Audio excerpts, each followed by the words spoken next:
I know these rational equations and expressions get kind of confusing at times.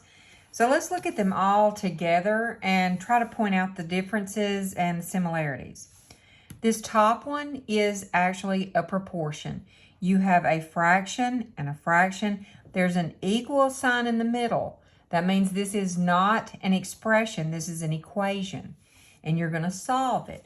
There are multiple ways to do this, but one of the most usual ways is by cross multiplication.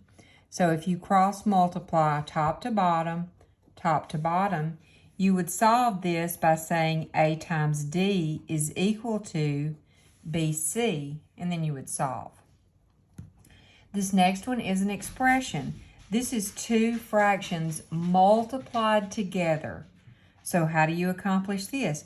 All you have to do to multiply two fractions together is multiply straight across the top, so you got AC, and straight across the bottom, BD. No common denominator is necessary. All right, here we have a fraction divided by a fraction. This is your keep, change, flip situation.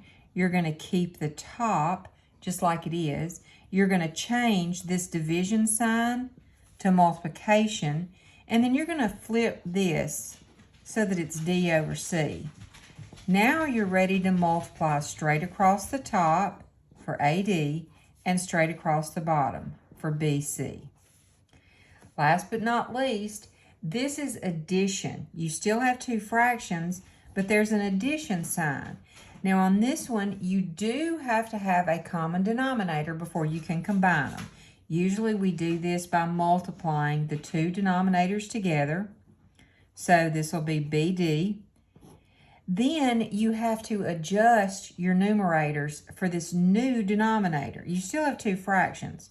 So what did you do from the old denominator to get to the new one? Well, it's been multiplied by D, so you have to multiply the top by D.